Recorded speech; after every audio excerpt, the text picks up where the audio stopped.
पारिजात, दूसरा कनेर, तीसरा शमी, चौथा मंदार। आंकड़ा। मंदार बड़ा सुंदर, बहुत सुंदर, अति रमणीय।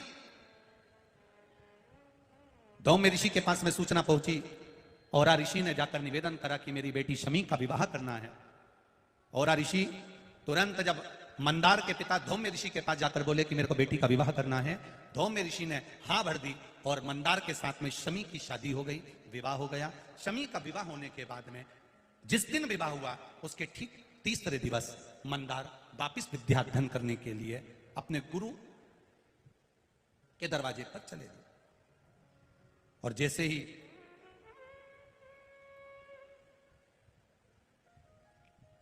गुरु के द्वार पर पहुंचे,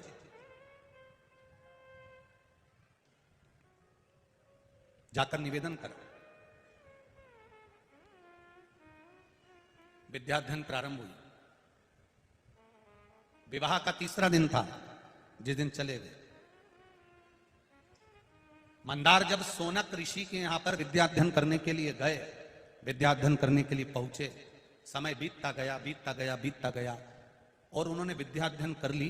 विद्याध्ययन करने के बाद मंदार वापिस अपनी धर्मपत्नी के पास जाते हैं और धर्मपत्नी के पास जब अपने घर पहुंचते हैं, आज तुरंत सोनक ऋषि का दर्शन करने के लिए उनकी धर्मपत्नी शमी ने अपने पति मंदार से निवेदन करा कि मुझे आपके गुरु का दर्शन करना,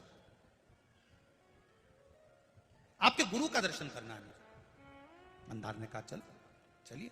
मंदार शमी को लेकर चल दिए। चलते चलते चलते चलते बीच में वरसुंडी ऋषि का आश्रम पड़ गया। अब इनको मालूम पड़ा, शमी ने पूछा आश्रम बड़ा सुंदर लग रहा है, बड़ी सुंदर जगह है, इतना सुंदर आश्रम है, किसका आश्रम है? मंदार ने कहा यहां पर वरसुंडी बाबा रहते हैं, बड़े पहुंचे हुए संत है, पर आज तक मैं मिला नहीं हूं, आज तक मैं उनसे मिलना नहीं हुआ। आज तक मैंने केवल सुना है पर मिला नहीं। शिव महापुराण की कथा कहती है आप जिसकी निंदा कर रहे हो एक बार उससे जाकर मिलना जरूर। क्या वो निंदा के लायक है? उससे एक बार जाकर मिलना जरूर, उसके पास पहुंचना जरूर, प्रयास करना, उसके पास जाकर एक निवेदन करना कि ये हम कई लोग कह देते हैं वो व्यक्ति तो ऐसा है, बड़ा बेकार आदमी है, बड़ा गुस्सेला आदमी है, बड़ा विचित्र आदमी है। आप उससे मिले हो कभी जाकर? कभी उसके सामने पहुंचे हो आप? कभी उसके सामने पहुंचकर आपने बात करी है? कभी उससे एक क्षण आपका मिलना हुआ है? जब आप मिलोगे संशय मिट जाए। आप पहुंचे ही नहीं हो उससे मिलने के लिए तो कैसे कह सकते हो कि वो व्यक्ति बुरा है? एक पत्र आया है, देखिए।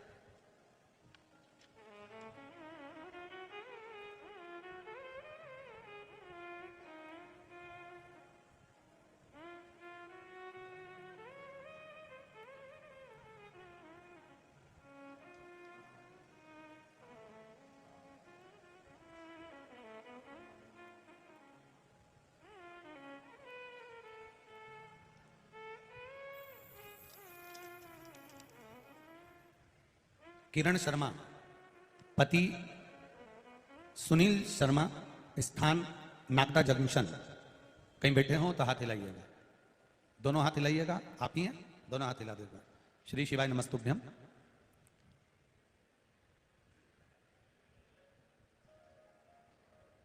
एक लाइन माता जी आपने बहुत अच्छी भजन की लिखी है, प्रभु तेरी छवि मेरे मन में बसी, कैसे डूबेगा वो तूने थामा जिसे।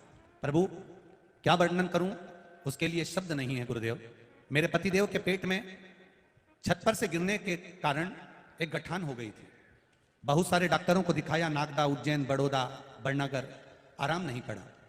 फिर मैं रोज कथा सुनती और शंकर जी की कथा सुनते सुनते भाव जागृत हुआ गुरुदेव। विश्वास बड़ी मुश्किल से जागता है गुरुजी। विश्वास जागा, शिव जी के मंदिर जाती, शिव जी पे चढ़ा हुआ जल लेकर कर जाती। कुंदकेश्वर महादेव का नाम लेकर, शंकर भगवान का जल लेकर अपने पति को आचमन करा देती। मेरे पति हमेशा कहते इसे पीने से कुछ नहीं होगा, पर मैं उनसे कहती तुम चिंता मत करो, सारे डॉक्टरों ने आपको पेट में गठान बताई है, पर मैंने टीवी पर कथा सुनी है, उसमें बताते हैं शिव जी पर जल चढ़ा हुआ पीने से रोग मुक्ति होती है। शंकर शंकर है, औगड़ी है वो। मैंने वो जल पिलाना प्रारंभ करा गुरुदेव। 20-22 दिन निकले, और बाबा की कृपा से जब अगली जांच बड़ौदा में हुई तो गठान गायब हो चुकी थी, गठान नहीं। अब ठीक है बहन, आराम है, डांट तो नहीं है अब, बस श्री शिवाय नमस्तुभ्यम, बैठिए। हर हर। एक पत्र और बड़ा सुंदर आया, इसमें उन्होंने अपने ब्रेन की पूरी जांचें और पूरे एक्सरे लगाए हैं।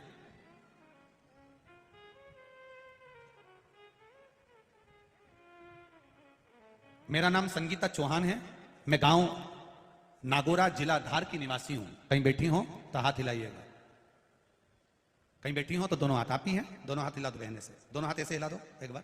श्री शिवाय नमस्तुभ्यम। मेरा नाम संगीता चौहान है, मैं गांव नागौरा जिला धार की निवासी हूं।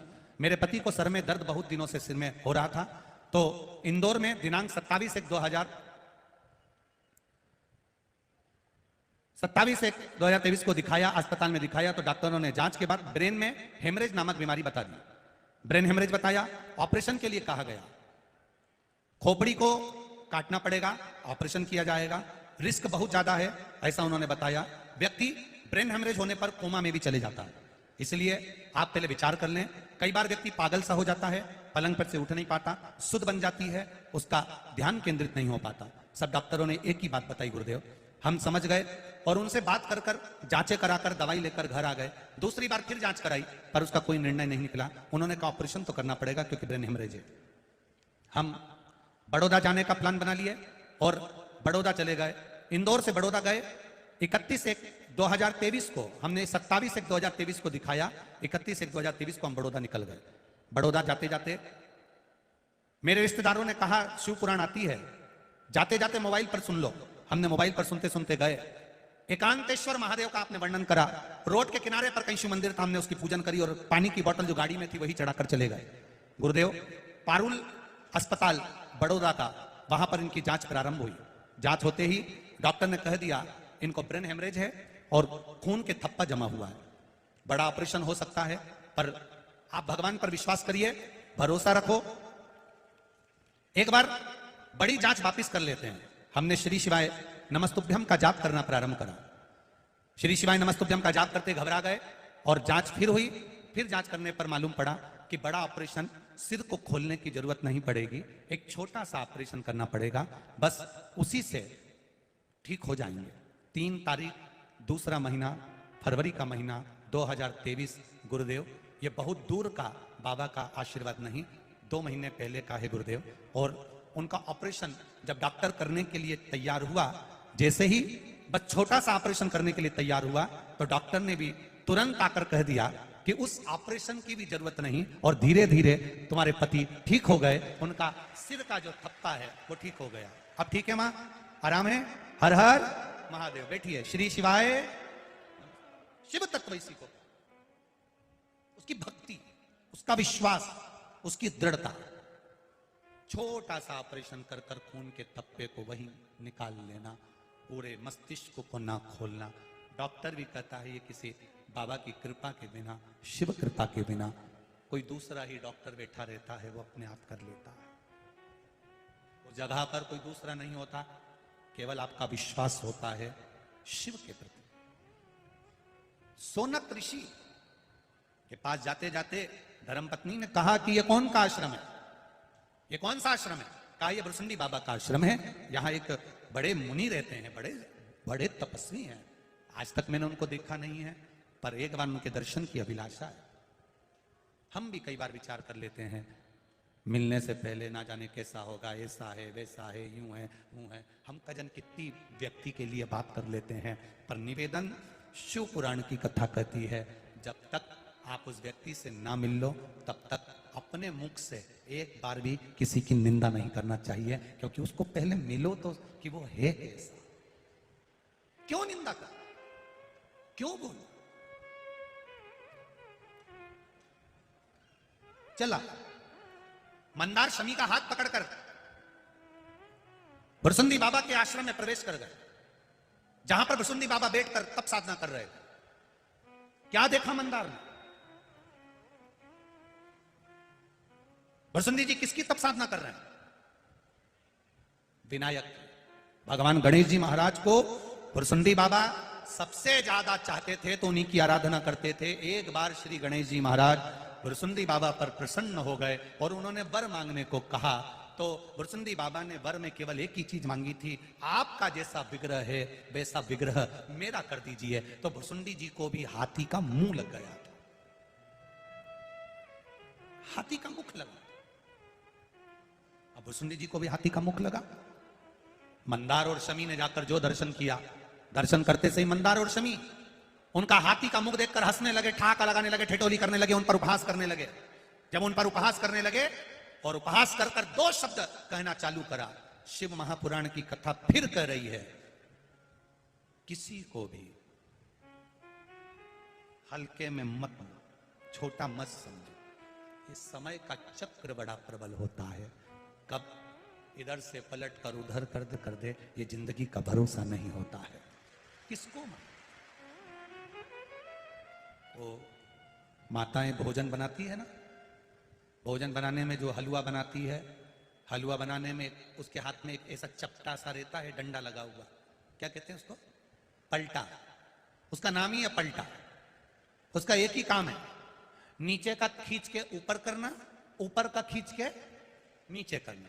शंकर जी का जो त्रिशूल है ना, वो भी पलटे जैसा ही है। शंकर जी का एक ही काम है, नीचे जिसको सबने धुतकार दिया, छोड़ दिया, ताना दे दिया, शंकर जी उसको पलट कर ऊपर ले आते हैं और ऊपर को नीचे कर देते। वो पलटे का काम ही यही है। ऊपर वो दलिया बनाई नहीं जीजी, दलिया थोली जब बनाती है ना, राबड़ी थोली दलिया, तो ऊपर जितनी भी दलिया रहता है ना, वो फुट फुट करे, फुट फुट यूं चुचके। इतना में तो जीजी आई और उन्हें पलटा उठाया, और पलटा उठा के जो ऊपर का नीचे कर, यानी फुट फुट सब निकल गई। तो जो ज्यादा फुटके नहीं तो महादेव पलटा चला के ऊपर का नीचे, नीचे का ऊपर खरीद दे। इसलिए निवेदन है जीजियों, ज्यादा फुट फुट ज्यादा नहीं फुटक, नीचे से चला ऊपर, ऊपर से चला नीचे। कब समय बदल दे उसका भरोसा नहीं है, कब किसको कहां लाकर पटक दे उसका भरोसा नहीं है। वो देव आदिदेव महादेव है, कब पलट जाता है उसका भरोसा नहीं, उसका भरोसा। अभी मंदार सुंदर थे, शमी सुंदर थी, पहुंच गए भृसुंडी जी के यहां, हंस दिए, ठाका लगा दिए। इनको मालूम नहीं है कि इन्होंने गणेश जी से कहकर अपना विग्रह मांगा है, गणेश जी से उनका रूप मांगा है, तो गणेश जी ने उनको हाथी का मुख लगा दिया था। ये समझ नहीं पाए, हंस दिए, ठाका लगा दिए, श्राप दे दिया भृसुंडी जी ने। मैं तुम दोनों को श्राप देता हूं, दोनों वृक्ष बन जाओ, और वृक्ष भी ऐसे बनो जिसको ना पशु खाए ना पक्षी खाए, जहर कांटे तुम में सदा रहे। मंदार भी जहरीला हो गया, शमी भी कांटेदार हो गई। दोनों की काया सुंदर थी, इतनी सुंदर थी कि लोग उन पर मरते थे। अब ये स्थिति हो गई कि मंदार जहरीला हो गया, इतना जहरीला कि पशु पक्षी भी ना खाएं, आंकड़ा का पौधा बन गया जिसको पशु पक्षी भी ना खाएं। शमी कांटों से लदालूम हो गई, जो किसी काम की ना हो। दोनों वृक्ष बन गए, दोनों वृक्ष बन गए। 4 महीने हो गए, सोनक जी को मालूम पड़ा कि मेरा चेला अपनी बहू को मिलाने के लिए मेरे पास आ रहा था, कहां रह गया। सोनक जी ढूंढते ढूंढते पहुंच गए भृसुंडी जी के यहां। भृसुंडी जी, मेरा चेला मंदार अपनी धर्मपत्नी शमी के साथ आ रहा था, ना जाने कहां चले गया, दिखता नहीं है, मिलता नहीं है। भृसुंडी जी ने कहा उन्होंने मेरी हंसी उड़ाई थी, इसलिए मैंने उनको पौधे बना दिया, वृक्ष बना दिया, पेड़ बना दिया। तुरंत सोनक जी हाथ जोड़कर बोले, उन्हें श्राप से मुक्त कर दो ना, गलती हो गई उनसे, श्राप मुक्त कर दो। सोनक जी ने जब भृसुंडी जी से कहा, मैं श्राप से मुक्त नहीं कर सकता, पर जिनकी मैं आराधना करता हूं श्री गणेश जी महाराज, वो इनको श्राप से मुक्त कर सकते हैं। सोनक जी और भृसुंडी जी दोनों गणेश जी के पास गए। गणेश जी, शमी और मंदार, इन दोनों को आप क्षमा कर दो। गणेश जी ने कहा, इसने मेरे शिष्य की हंसी उड़ाई है, पेड़ तो रहेंगे, पौधे तो रहेंगे, पर मैं वर प्रदान करता हूं। मंदार और शमी ये दोनों मेरे देव अधिदेव महादेव को समर्पित होंगे, ये मैं वर देता हूं। जिस जगह पर आकड़े का पेड़ जहां साथ में होगा, 21 वर्ष तक आकड़े का पेड़, मंदार का पौधा, शमी के पौधे के पास में अगर 21 वर्ष तक रहेगा तो उसकी जड़ में मैं खुद आकर बैठूंगा और लोग मुझे आंकड़े का गणेश कहेंगे। मैं उनके घर में अष्ट सिद्धि नवनिधियां प्रदान कर। लोग कहते हैं हमने आंकड़े के गणेश जी बनाए, उसका फल क्यों नहीं मिल रहा? तो उसका फल क्यों? शमी और आंकड़ा दोनों साथ में हो और 21 वर्ष तक शमी और आंकड़ा साथ में रहते हैं, एक जगह पर रहते हैं, फिर उसकी जड़ में गणेश जी का निवास हो जाता है। उस जड़ के जब गणेश जी बनते हैं तो अष्ट सिद्धि नवनिधि घर में कम नहीं होती, बढ़ती चली जाती है। वो आंकड़े का गणेश।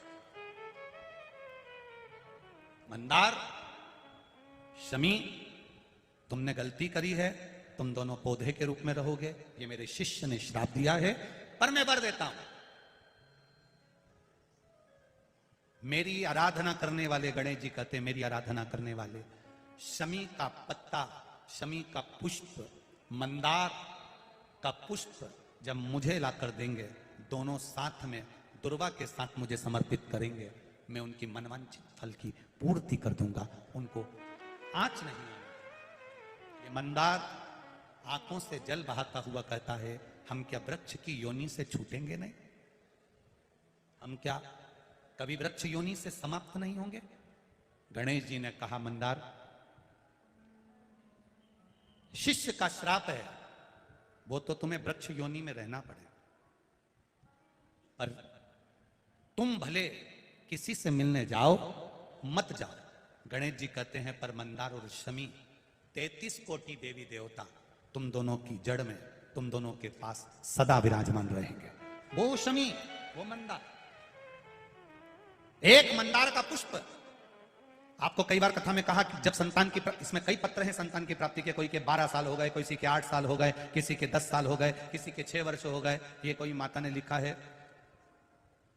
उर्मिला शर्मा बदनावर धार मध्य प्रदेश की हैं, उन्होंने लिखा 6 वर्ष तक संतान नहीं थी। ऐसे कई पत्र हैं जिसके 12 साल, 8 साल, 10 साल संतान नहीं। तो क्यों कहा इस व्यासपीठ ने कि सफेद आंकड़े की जड़ लेकर तुम रुका जी पर से 21 बार घुमाकर कमर में बांधने का क्यों कर? क्योंकि स्वयं गणेश जी महाराज कह रहे हैं, स्वयं गणेश जी कह रहे हैं, मंदार, शमी, तेरी जड़ में मैं सदा विराजमान रहूं। जिस कामना से लोग तुमको समर्पित करेंगे, उस कामना से मैं उसको फल प्रदान करूं, उस कामना से। अब मंदार का जो पुष्प होता है, आंकड़े का जो फूल होता है, एक सफेद कलर का भी होता है और एक गुलाबी कलर का भी होता है। देखा है आप लोगों ने? बोलो, जम के बोलो, देखा है ना? गुलाबी कलर का जो पुष्प होता है, वो आप मंदार का, आंकड़े का जो गुलाबी कलर का पुष्प होता है, आप टीवी पे देख रहे होंगे, एक सफेद देख रहे होंगे, एक मंदार का गुलाबी फूल, नीला कलर का फूल देख रहे होंगे। जो नीला कलर का जो पुष्प होता है, गुलाबी कलर का जो आंकड़े का फूल होता है, प्रयास करना, जब किसी विषम परिस्थिति में फंस गए, विषम परिस्थिति, जब आपको लग रहा है कि मुझे बहुत भय लग रहा है, कुछ बुरा होने वाला, आपको लग रहा है आज मेरी उल्टी आंख बहुत फड़क रही है, कुछ गड़बड़ होने वाला, आपको लग रहा है मेरी सीधी आंख फड़क रही, कुछ गड़बड़ होने वाला, तब केवल वो नीला जो गुलाबी पुष्प है मंदार का, उसको कहीं से लाकर शिवालय में अशोक सुंदरी वाली जगह पर स्पर्श कर कर शिवलिंग पर आप चढ़ा दीजिए। आपकी विषम परिस्थिति कैसी भी होगी, वो रास्ता बनाकर बाहर निकल जाएगी, आपको फंसना नहीं, परेशान नहीं। मंदार आंकड़ा, सफेद आंकड़े का पुष्प भी भगवान शिव को समर्पित होकर फल देता है। आज कथा तक अपन ने कितने फूलों को जान लिया? 4 पुष्प, एक पुष्प और बचा है। कल की कथा सुबह 9 बजे से 12 बजे तक रहेगी। जिन्होंने 5 दिन की कथा पूरी नहीं सुनी, कल की कथा श्रवण कर कर अपने जीवन को धन्य बनाओ, सार्थक बनाओ और अपने जीवन को आनंदित बनाओ। कल की कथा 9 बजे से 12 बजे तक होगी, टीवी पर 2 बजे से 5 बजे तक आएगी। श्री गणेश जी महाराज रिद्धि सिद्धि के साथ पधार रहे हैं, जोरदार ताली बजाएं गणेश जी महाराज की। रिद्धि सिद्धि भगवान श्री गणेश जी महाराज के गले में जयमाला पहना रही हैं। 4 अप्रैल से 10 अप्रैल तक शिव महापुराण की कथा सुंदर आनंद से उज्जैन में प्रारंभ होगी, बड़नागर रोड पर। बड़े आनंद के साथ में आप सब आमंत्रित हैं बाबा देवादिदेव महादेव की पावन कथा में। लाभ लीजिए और अपने जीवन को धन्य बनाइए। गणेश जी महाराज रिद्धि सिद्धि को जयमाला पहना रहे हैं, जोरदार ताली बजाइए।